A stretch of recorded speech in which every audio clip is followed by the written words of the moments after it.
നവീകരണ പ്രവൃത്തിക്കിടയിൽ chain Itachi കയറിയിറങ്ങി ഇതര സംസ്ഥാന തൊഴിലാളിക്ക് ഗുരുതരമായി പരിക്കേറ്റു. തിങ്കളാഴ്ച ഉച്ചയോടെ ചങ്ങരംകുളം ഹൈവേ ജംഗ്ഷനിലാണ് അപകടം. കൊൽക്കത്ത സ്വദേശി സൂരജ് എന്ന 24-കാരനാണ് ഗുരുതരമായി പരിക്കേറ്റത്. മണ്ണ് നീക്കം ചെയ്യാൻ ഉപയോഗിച്ചിരുന്ന ഭാരമേറിയ ചെയിൻ ഇറ്റാച്ചി സൂരജിന്റെ ഇടതുകാലിലൂടെ കയറിയിറങ്ങുകയായിരുന്നു. കാൽപാദം പൂർണ്ണമായും തകർന്ന നിലയിൽ സൂരജിനെ സഹപ്രവർത്തകരും നാട്ടുകാരും ചേർന്ന് ചങ്ങരംകുളത്തെ സ്വകാര്യ ആശുപത്രിയിലും പിന്നീട് തൃശൂർ മെഡിക്കൽ കോളേജിലും പ്രവേശിപ്പിച്ചു.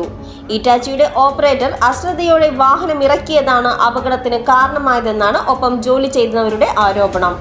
ചങ്ങരംകുളം ടൗൺ നവീകരണ പ്രവൃത്തി തുടരുന്നതിനിടയിലാണ് അപകടം.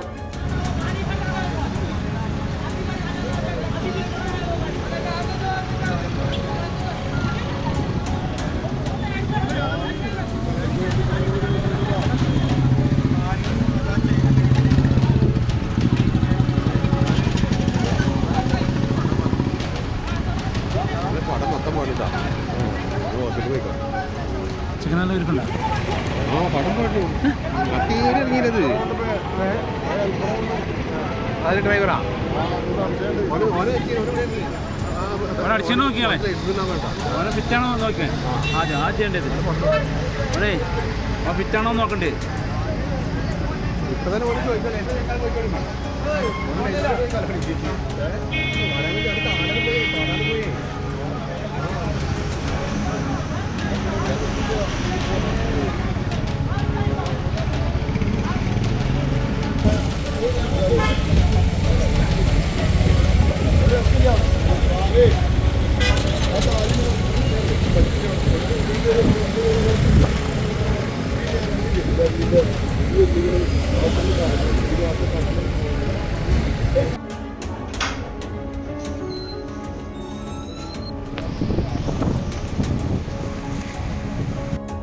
CNTV ചങ്ങരംകുളം.